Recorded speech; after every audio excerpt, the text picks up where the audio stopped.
आज लोग डीजे बजा के सोए हमारा क्या होगा, ओ वक्त आएगा वक्त।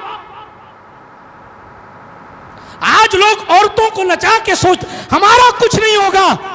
कारून जैसों का वजूद नहीं रहा, तू है कौन। आज लोग हिजड़ों को नचवा के सोचते, शराब पिलवा के सोचते, जुए राती जगहों में खिलवा के, हमें किस मौलाना की मजाल है कि हमारी गिरेबान पकड़े। और मलकुल मौत का पावर है, वो तेरी गिरेबान पकड़ के कब्र में घसीटेगा, और जब घसीटेगा तो फिर अंधेरी कब्र में रसूलुल्लाह नहीं आएंगे, कोई नहीं आएगा, कोई नहीं आएगा। बुला अपने नाचने वाले दोस्तों को, रहेंगे एक रात कब्र में तेरे साथ।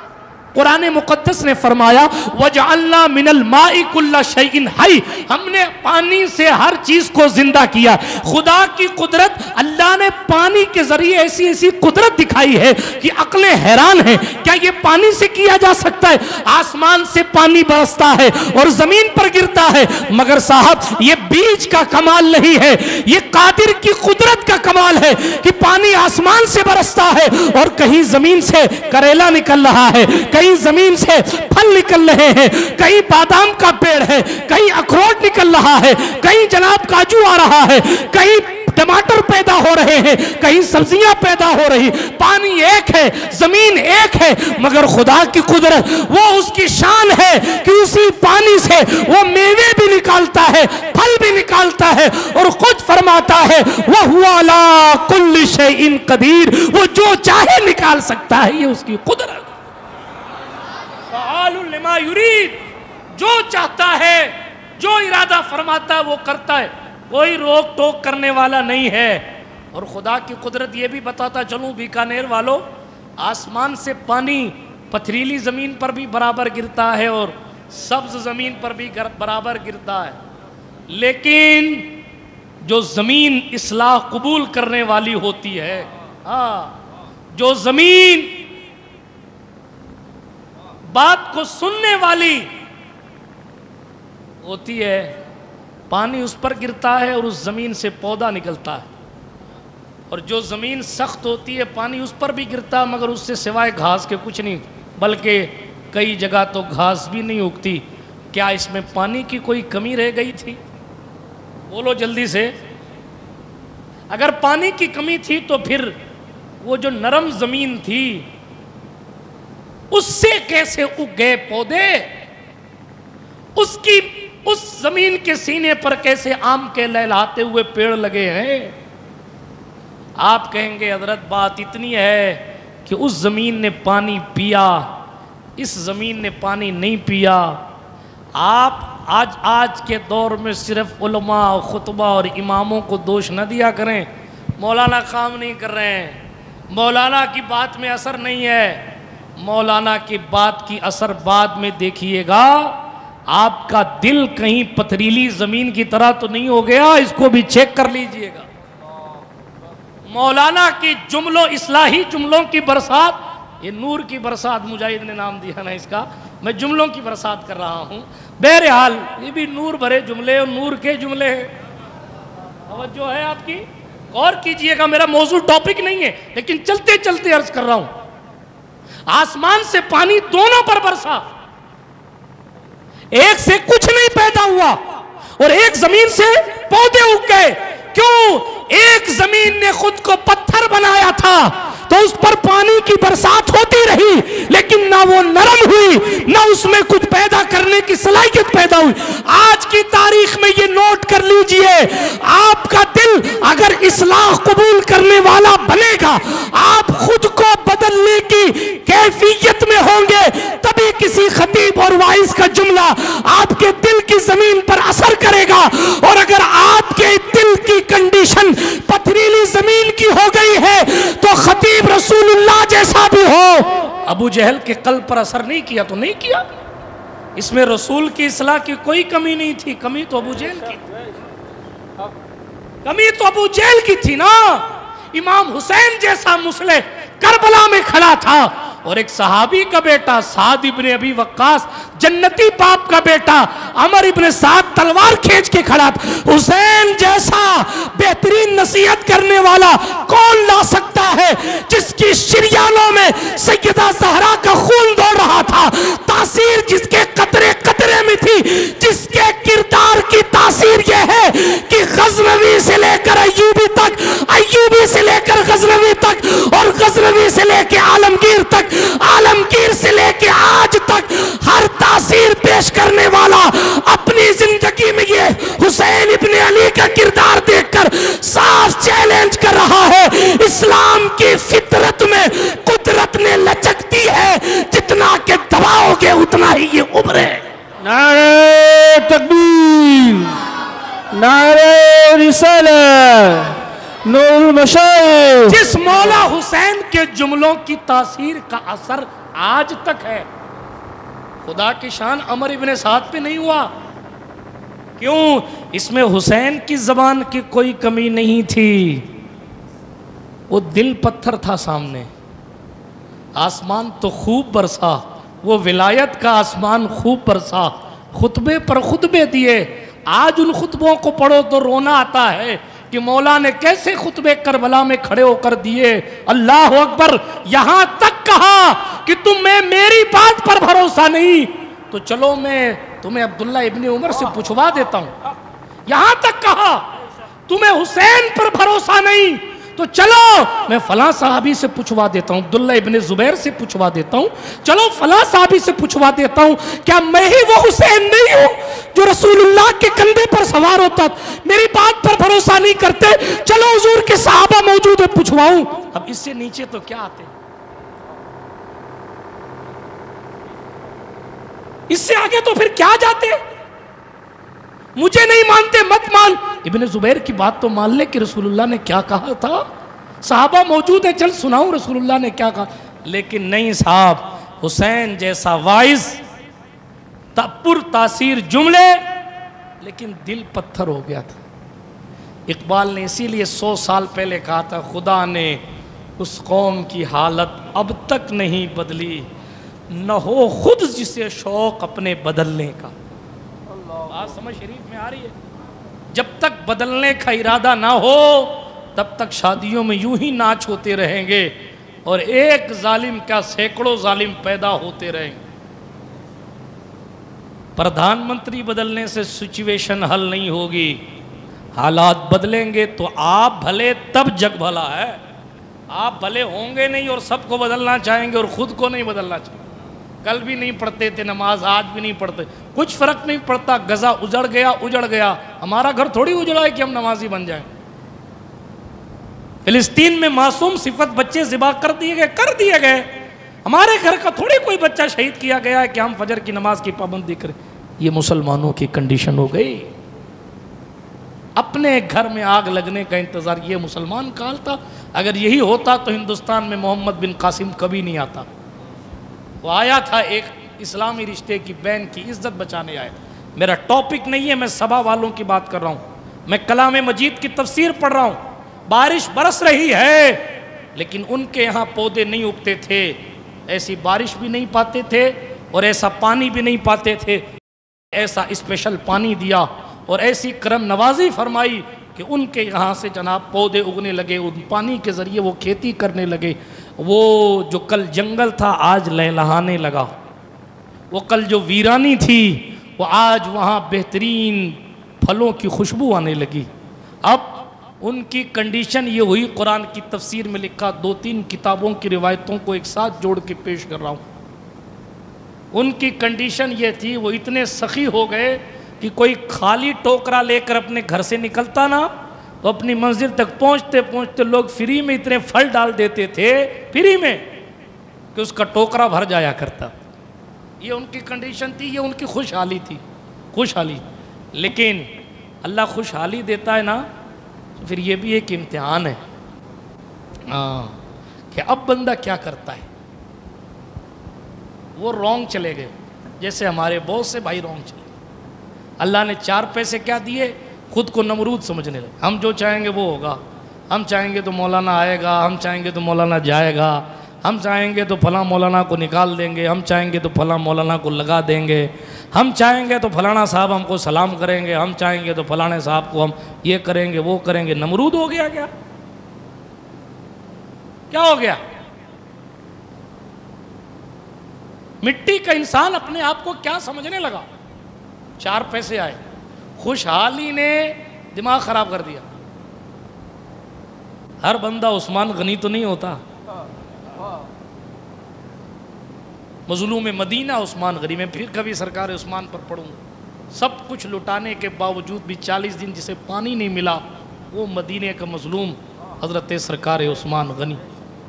कौम कौम है, कौम किसी की नहीं हुई। लेकिन चूंकि हमें रसूलुल्लाह ने ड्यूटी दी है, हम मुअज्जिन का फ़र्ज़ अदा करते रहेंगे।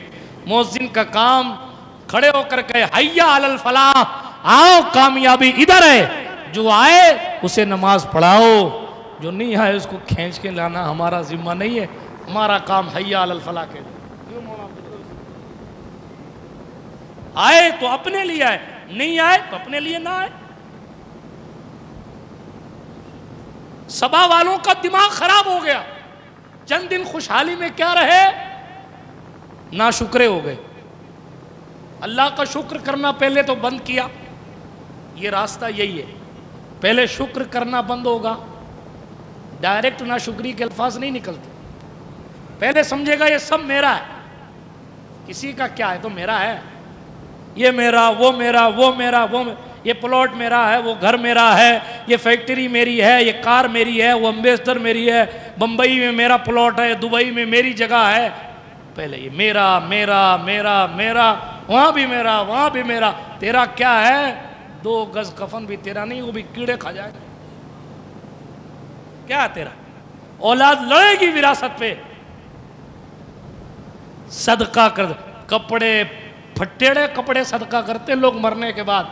मैंने पिछली किसी तकरीर में कहा था, किसी का आईफोन सदका करते देखा किसी को कि मेरे अब्बा मर गए लो आईफोन सदका? नहीं, औलाद लड़ती है कि बड़ा बेटा लेगा कि छोटा लेगा, साथ रहता वो लेगा कि साथ नहीं रहता वो।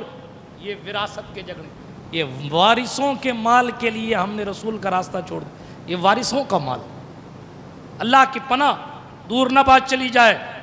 अर्ज करता हूं तेजी के साथ, सरकार मदीना के दीवानों जरा गौर करो, कुरान हमें क्या दावत फिक्र दे रहा, क्या किया सबा वालों के साथ। उस कंडीशन में पहले तो उन्होंने कहा सब हमारा हमारा हमारा। नबी आते रहे, कहते रहे भाई अल्लाह का शुक्र हो, सब हमारा है, किसी का कुछ नहीं है। वो इतना डूबे, पहले तो अल्लाह पाक की नाशुक्री शुरू की और फिर वो यहाँ तक नाशुक्री में पहुँचे। कुरान की तफसीर में लिखा है कि उन बदबख्तों ने आने वाले नबियों को कहा किसी का कोई एहसान नहीं हम पर। यहां तक तो हम भी पहुंचे हुए हैं, वो एक कदम और आगे बढ़ गए। मालिक का भी कोई एहसान नहीं हम पर, नौजुबिल्लाह, नकले कुफ्र कुफ्र नबाशत। उन्होंने कहा अल्लाह का भी कोई एहसान नहीं है। तुम कहते हो तुम्हारे माबूद का एहसान है, तो उसे कह दो जो दिया है ले उतना अपना। चैलेंज, फिर मुकाफाते अमल होता है। नतीजा नतीजा पानी पर गुरूर था ना उनको, हमारे पास पानी है, उस मुल्क के पास पानी नहीं, उस मुल्क के पास पानी नहीं, हमारी बस्ती के पास पानी है। हम पानी से खेती उगाते हैं, फल उगाते हैं, बेचते हैं, खाते हैं, खिलाते हैं, माल है, खूब पैसा है, खूब पैसा है, खूब पैसा है। कुदरत ने पानी ही भेजा और इतना पानी भेजा, इतना पानी भेजा, इतना पानी कि जिन बागात पर उन्हें रश्क था वो पानी में डूब गया। जिस डैम से वो खेती करते थे, पानी की एक धार आई और डैम को तोड़कर रेजा रेजा कर दिया। जिस इलाके को कल देखने के लिए लोग आते थे, जिस इलाके को जमीन पर जन्नत जैसा कहा जाता था, आज 4 जानिब पानी ही पानी था। बाग उजड़ गए, पेड़ बह गए, आबादी बह गई, लोग बहा दिए गए, डैम टूट गया, कई कई फीट पानी। अल्लाह अकबर। और जहां कल देखने आते थे लोग, आज वहां जानवरों तक का पता नहीं। उल्लू बोल रहे हैं, इंसानों का वजूद खत्म, सारा माल बह गया, सारा वकार लुट गया, सारे रिश्ते टूट गए, सारा अनाज खत्म हो गया, बह गया। अनाज को छोड़िए, खानदान को छोड़िए, एक बकरी तक बाकी नहीं रही उनकी।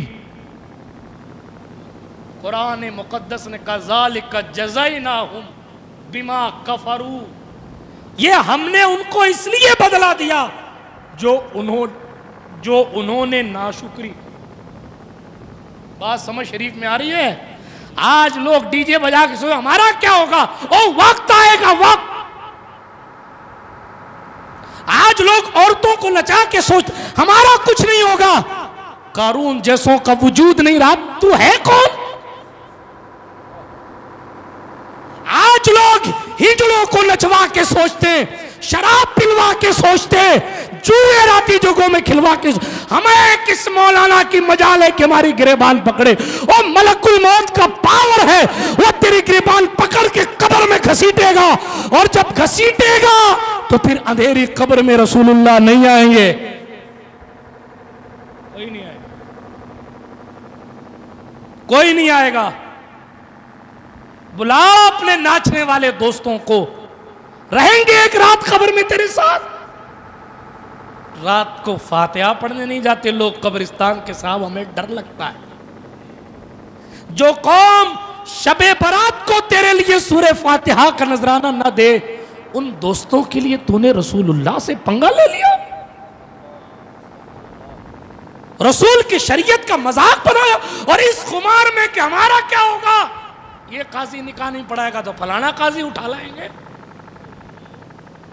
सुन्नी नहीं पढ़ाएगा तो चौबीसिया ले आएंगे। मलकुल मौत की भी प्लेस चेंज कर सकते हो। ये कुरान क्या कह रहा है, ज़ालिका जज़ाइनाहुम बिमा कफरू। उठाइए कंजुल ईमान, क्या तर्जुमा किया आला हजरत ने। ये बिमा कफरू का तर्जुमा क्या किया, ये बदला इसलिए कि वो नाशुक्रे थे। और फिर अल्लाह ने फरमाया कानून वहाल नुजाज़ी इल्लल कफूर। सुन लो, हम जो इस तरह के बदले देते ना, ये नाशुक्रों को ही देते हैं। जब अजाब आता है ना तो वो बुआएं खालाएं अपनी अपनी जगह लेती हैं। जो जिद कर रही थी नाच नहीं होगा तो हम नहीं आएंगे, हाँ कर्जा माते जाओ तो खाला ख्याल नहीं पूछती कि बेटा तेरा कर्जा उतरा कि नहीं उतरा, खाला तो इसी में रहती है, मेरे हिस्से का जोड़ा कहाँ है। माफ कीजिएगा मेरे जुमले सख्त लगे तो, लेकिन आप ये सोचे हम कुछ करके गुजर जाए, कुछ नहीं होगा। मेरे पैगंबर ने फरमाया एक किसी की दीवार को यूं खुरचोगे ना तो उससे जो जर्रे बाहर निकलेंगे कयामत में उसका भी हिसाब होगा। दीवार खुरचने तक के हिसाब के बारे में हुजूर कह गए, आप 10 दिन तक डीजे बजा के किसी के दिल को कचोट लें, उसका कुछ नहीं होना है। आप अपने मोहल्ले के इमामों का और जनाब वाला अपने कौम के मुअज़्ज़ज़ लोगों का और दाढ़ी टोपी वालों का सर शर्म से झुकवा दें, इतनी अय्याशी करें कि दाढ़ी वाला सर उठा के बारात में नहीं चल सके, कुछ नहीं होगा उसका। अब जब नाशुक्री के चपेटे में बंदा आता है और कुदरत इन्न बत्श रब्बिका लशदीद के तहत पकड़ करती है, ओ पीर साहब तावीज़ बना दो, सैयद साहब तावीज़ बना दो, मौलाना साहब तावीज़ बना दो, 7000 पीर साहब को जमा कर ले, अगर कुदरत नाराज है तो तेरा कोई कुछ नहीं कर सकता। सुन्नियत सीखो पहले कि सुन्नियत नाम किस चीज का है। गौस पाक ने तो फरमाया है, गौस पाक का कौल तो बार बार सुनते हैं, आज गरीब नवाज का सुना दूं। गरीब नवाज सरकार फरमाते हैं वो मुसलमान है जो नमाज नहीं पढ़ता। हम तो यहाँ ख्वाजा के नारे लगाते हैं, ओ हम दावा करते हैं ख्वाजा ने कबूल किया, क्या इसकी जमानत है? नजात हमारे नारे पे तो नहीं है, नजात तो ख्वाजा के कबूल करने पर है, उनके अपनाने पर है ना। वो कहे मेरा है तब तो है ना मसला। आपके पास कोई जमानत है? जब गारंटी नहीं है तो फिर अय्याशी किस बात की? जब गारंटी नहीं तो उड़ना किस बात? अल्लाह की पनाह। इसलिए दोस्तों हरगिज़ नाशुक्रे ना बनो, अल्लाह के शुक्रगुजार बंदे बनो।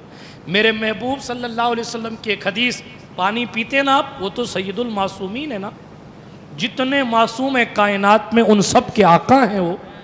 लेकिन पानी पीते, आप उलमा से पूछें पानी पीते तो कहते तमाम तारीफ़ उस अल्लाह पाक की है जिसने हमारे गुनाहों की वजह से इस पानी को कड़वा नहीं किया और इस पानी को मीठा रखा। अल्लाह चाहे पानी गले से नहीं उतरे, अल्लाह चाहे तो पानी मिलने के बाद भी प्यास नहीं बुझे। गर्मियों में एहसास करो ना, प्यास नहीं बुझ रही साहब, फ्रिज का पी लिया, मटके का पी लिया, छाछ पी ली, लस्सी पी ली, प्यास नहीं बुझ रही है। सोचें, गैरत करें, गैरत। करोड़ों मील दूर है सूरज, तब की प्यास का हाल ये है। हदीस में आया ये छत आपके ऊपर है, इससे भी नीचे होगा, सवा नेज़े पर होगा सूरज। उस वक्त होना क्या है? कहाँ जाएंगे नाचने वाले? कहाँ जाएंगे अपनी बहनों को अल्लाह की पनाह बेपर्दा रोडों पर निकाल देने वाले? इसीलिए जिन नौजवानों की हो गई, अगर खुदा ना खास्ता इस तरह के गलत इक़दामात किए तो रब की हुजूर तौबा करें। और जिनकी शादियां होने वाली हैं वो अहद करें कि अल्लाह, दुआ भी करें अल्लाह पाक से कि अल्लाह हमें नाशुक्रों में मत बनाना, नाफरमानी करने वालों में मत बनाना। और अर्ज़ करूँगा आखिर में, नमाजों की पाबंदी करें। एक हदीस पढ़ देता हूँ, बात इसी पर ख़त्म। एक जहन्नम की वादी है जिसका नाम वादी लमलम है। कौन सी वादी? वादी लमलम। उसके अंदर एक सांप है, ऊंट जितना मोटा है। कितना मोटा है? ऊंट मेरा हाथ में आ जाएगा, ऊंट जितना। एक महीने आप पैदल चलिए, एक महीने बाद जहां पहुंचेंगे ना उतना लंबा है।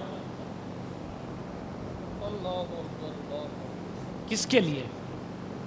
हुजूर ने फरमाया बेनमाजियों के लिए। काम पे था नहीं पढ़ी, दवा लेने गया था साहब नहीं पढ़ी, वो बात करने बैठ गया था नहीं पढ़ी, वो पंचायत करने बैठ गया था नहीं पढ़ी, यूं नहीं पढ़ी, यूं नहीं पढ़ी, यूं नहीं पढ़ी। वो गेले गूंगे बहाने को भलाई ताक रखो।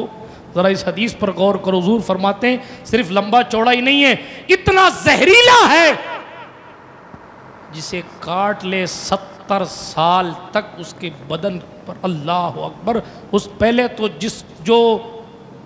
जिसको वो काट ले उसके बदन का गोश्त झड़ता रहेगा, झड़ जाएगा पूरा गोश्त, और 70 साल तक उसके जहर का असर उसके वजूद में रहेगा। ये सिर्फ बेनमाजी की बात है, सट्टे खेलने वालों की बात नहीं कर रहा, IPL में सट्टे लगाने वालों की बात नहीं कर रहा, ऑनलाइन जुए खेलने वालों की बात नहीं कर रहा, अभी 4 रुपया दे के 40 रुपये लेने वालों की बात नहीं कर रहा, मैं ब्याज बट्टे वालों की बात नहीं कर रहा हूँ, सूद वालों की बात नहीं कर रहा हूँ। अभी मैंने सिर्फ बेनमाजी पर बात की। आप अंदाज़ा कीजिए कि जब बेनमाजी का अज़ाब यह है तो जिस लुक़मे के खाने से नमाज ही नहीं होती उसका अज़ाब कितना हो। इसलिए आप ये ना सोचें कि सैयद साहब को कुछ नहीं पता, या इमाम साहब को कुछ नहीं पता, या मेरा बाप कुछ नहीं जानता, ये मेरी माँ कुछ नहीं जानती। ये 2 बैठे हुए हैं, इनकी ड्यूटी यही है कि क्या करते हो वो लिखे। बात समझ शरीफ में आ रही है? इसलिए सबा का मैंने ये किस्सा सुनाया। आप उनके पास भी खुशहाली थी लेकिन नाशुक्री ने सब कुछ छीन लिया। कुरान एक मकाम पर फरमाया, सुनो लोगों, लइन शकरतुम लअज़ीदन्नकुम, अगर तुम शुक्र करोगे तो मैं ज़रूर तुम्हारी नेमतों को ज़्यादा कर दूंगा। वलइन कफरतुम, और अगर तुम नाशुक्री करोगे ना फिर मेरा अज़ाब बड़ा सख्त है। शादियों के मौक़ों पर फिजूल खर्ची नाशुक्री है, शादियों के मौक़ों पर बेपर्दगी नाशुक्री है, शादियों के मौक़ों पर अय्याश ऐश परस्ती, नाशुक्री है। शादियों के मौक़ों पर जो कुछ नाजायज़ रसूमात हो रही हैं वो सब नाशुक्री है। शुक्र या तो अपनी ज़बान से शुक्र अदा करे, बाप अदा करे, मेरे मालिक तेरा कितना एहसान है कि मेरी आंखों में वो नूर दिया कि मैं अपने जवान बेटों को दूल्हा बनते हुए देख रहा हूँ। शुक्रिया ज़बान से, किरदार से इस तरह की महफिल सजाए। महफिल न सजाए तो कम से कम अपने घर के गोशे में बैठकर उस नबी को याद कर ले जिसकी सुन्नत अदा करने जा रहा है, जिसके खैरात में नस्लें चल रही हैं, जिसकी बरकतों से दुनिया कायम है। महफिल नाज सजाओ तो सुभान अल्लाह, महफिल वाज सजाओ तो सुभान अल्लाह। अगर नहीं इतनी इस्तिताअत है, इस्लाम आपको खुशी मनाने से नहीं रोकता। सेहरा पहनो, साफा बांधो, घोड़े पे बैठो। ना मैं घोड़े पे भी नहीं बैठा, सुन्नत ही कहते। किस बेवकूफ़ ने कह दिया घोड़े पे नहीं बैठना सुन्नत? अबे घोड़े पर बैठना सुन्नत है। हाँ, अब अपनी बारात में हुजूर बैठे नहीं बैठे, लेकिन बहरहाल घोड़े पे तो बैठे। ऊँटनी पर बैठना हुजूर की सुन्नत है, इमामा बांधना हुजूर की सुन्नत। नहीं साहब मैंने तो लाइट भी नहीं लगवाई। किसने कहा मत लगवाओ? इस्लाम खुशी मनाने से हरगिज़ नहीं रोकता। इसी चीज़ को समझने की कोशिश करें। जो जायज़ तरीक़े हैं खुशी मनाइए। कि साहब मेरे घर तो मेहमान 3 दिन क्या 30 दिन मेहमान खिलाइए, किसने मना किया? लेकिन जहाँ शुक्र है, अरे मेरे मेहमान तो 5 दिन पहले आके बैठ गए, ये पता नहीं कब जाएंगे, जा भी नहीं। अरे सवाब तो यही था, ये बुरा लग रहा है। और साहब वो वार वार के औरतों को नाच में पैसे दे रहा, वो बुरा नहीं लग रहा, वो अच्छा लग रहा। अल्लाह की पनाह, वो अच्छा लग रहा। नऊज़ बिल्लाह मिन ज़ालिक, अस्तग़फिरुल्लाह। आप कहेंगे शादी इन लोगों की, तो आप उनकी बात क्यों कर रहे हैं? अल्लाह इन लोगों को अच्छा रखे, एक प्लेटफार्म तो दिया कि उन लोगों की बात कर सके। कोई डीजे के नाच के नीचे माइक लेके तो हम खड़े नहीं हो सकते। वैक्सीन उन्हीं को लगाई जाती है ना जिनको कोरोना हो गया और वो चले गए, उनको नहीं लगाई जाती। ना होए इसलिए लगाई जाती। टीका जो लगाया जाता है, पोलियो होने के बाद टीका नहीं लगाया जाता है। पोलियो ना हो इसलिए टीका लगाया जाता है। समझ गए ना बात आप? हाँ, इसलिए मैं टीका लगा रहा हूँ कि पोलियो ना हो। बात समझ में आ रही है आप? इसलिए शुक्रगुजार बंदे बने, शुक्र करने, खुशी मनाने के जितने जायज़ तरीके बिल्कुल इस्लाम आपको इजाज़त देता। आप कहें साहब, एक हमारे मिलने वाले थे, उनकी कंडीशन ये थी, हालांकि वक्त मुकम्मल हो गया मेरा, लेकिन बात आगे। उन्होंने अपने हर बेटे या बेटी की शादी में 30 से 50 हज़ार रुपया मदरसे में दी। जब सारी शादियां हो गई, आखिरी शादी थी, तो मेरा तकरीबन कमोबेश हर दूसरे तीसरे उनके शायद हर बेटों या बेटियों की शादी में जाना हुआ। तो जो आखिरी शादी थी तो मैंने वो देख लिया। मैंने पूछा ये, तो कहने लगे हुजूर आपकी दुआ से मैं हर शादी में देता हूँ। मैंने कहा इतना? तो कहने लगे 5 लाख खर्च होता है शादी में, तो 50 हज़ार तो रसूलुल्लाह के घर का हक बनता है। बात समझ शरीफ में आ रही है? हमारे यहाँ कहाँ गई ऐसी सोच?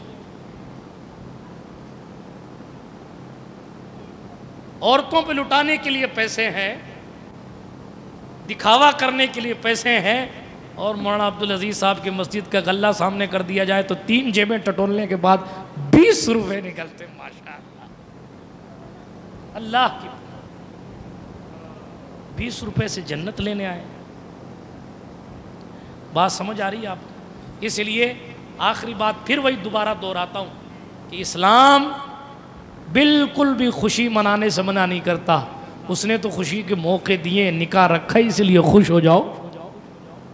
लेकिन जो काम अल्लाह को नाराज़ करते हैं उस काम से मुसलमान तो सही मानों में खुश नहीं हो सकते। इसलिए खुशी बिल्कुल मनाइए। इस्लाम गुनाह से रोकता है, गुनाह से बचिए। अल्लाह पाक हमें और आपको गुनाहों से बचाए। जो कुछ ख़ताएँ लग़ज़िशें हो गई, करीम अल्लाह इस मुक़द्दस शब जुमा के सदक़े माफ़ फरमा दे और हमें और आपको अपने शुक्रगुजार बंदों में रखे।